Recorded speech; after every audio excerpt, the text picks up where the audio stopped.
They sat me down at family dinner and told me to forgive him, like I hadn't already bled for this marriage. Then the door opened, and his ex walked in like she owned the place. That's when I realized forgiveness was never what they wanted.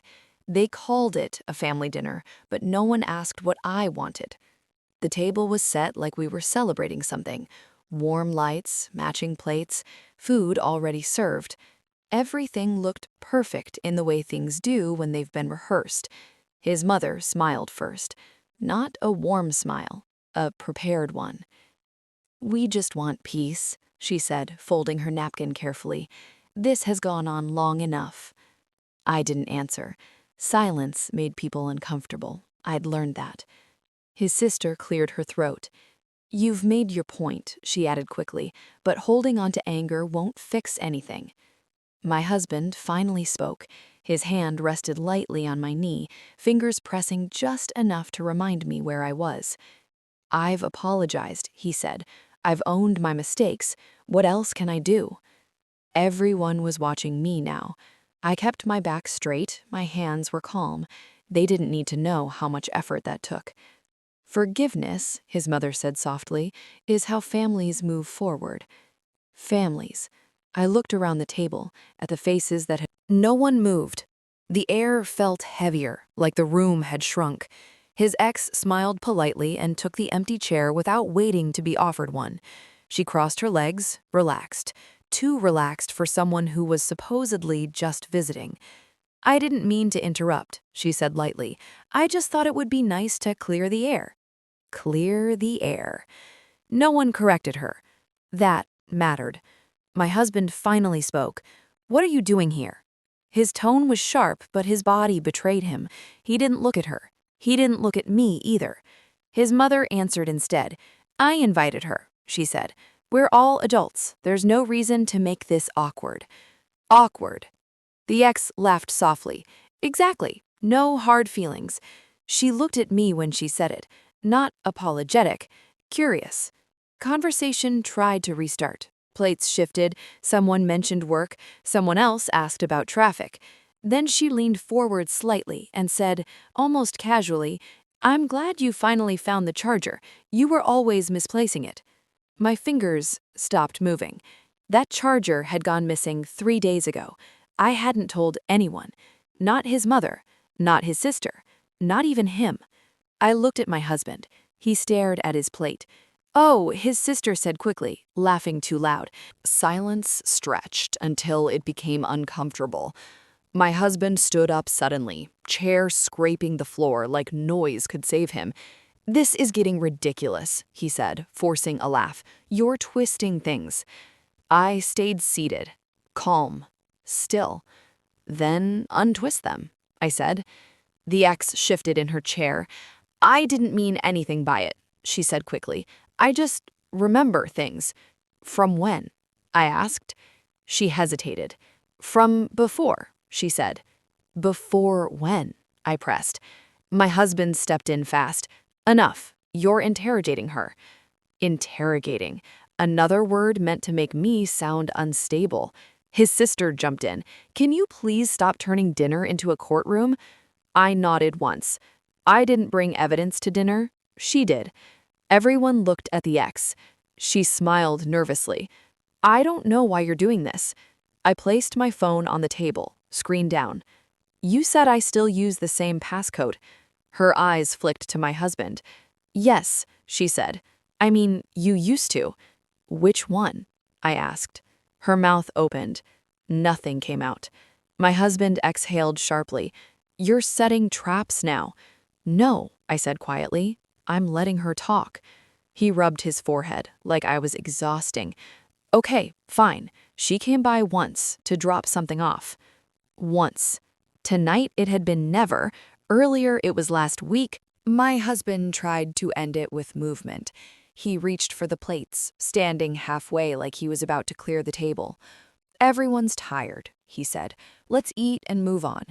No one moved, because the ex was staring at the napkin in front of her like it had answers written on it. "You said she was only in the car," I said calmly, "last week." "She was," my husband snapped. She didn't come inside. Too fast. I looked at him. So she never entered the house? No, he said. She waited outside. The ex lifted her head. I did go inside, she said quietly. Every sound in the room died. My husband turned to her sharply. Why would you say that? She swallowed. Because I don't like lying. That almost made me smile. I was only inside for a minute, she rushed on. I needed to use the bathroom. The room buzzed, chairs shifting, someone inhaling sharply. I nodded once. Which one? She frowned. What? The bathroom, I said gently. Which one did you use? My husband stepped forward. Stop. I didn't look at him. There are two, I added. She hesitated. Too long. The one near the kitchen, she said finally. Something clicked into place. That bathroom's been under renovation, I said evenly. It's been locked for weeks. Her sister gasped. The ex blinked. The word bedroom didn't fade. It settled. My husband straightened, too quickly. Nothing was taken, he said. You're imagining patterns. I didn't argue. I unlocked my phone. I didn't imagine it, I said calmly. I traced it. The ex shifted in her chair, just a small movement, but fear always leaks first. I checked my statements this morning, I continued, because when someone is alone in your room, things don't disappear quietly. His sister leaned forward. What are you talking about? I turned the screen slightly, just enough. A charge, small enough to hide, large enough to matter. My husband shook his head. This is insane. Then explain this, I said, sliding the phone across the table. His mother grabbed it first. Her face tightened. Luxury resale, $3,480, pending transfer. The ex stood up so fast her chair scraped. I raised my hand. Don't. The room locked on her. That charge was made today, to an account connected to the email you used when you still lived in my house. His husband stepped between us. This has gone far enough. Not yet, I said quietly, because there's more. I tapped once. Pickup scheduled, I read. Tomorrow morning at our address. No one spoke after that. The clinking of cutlery had stopped.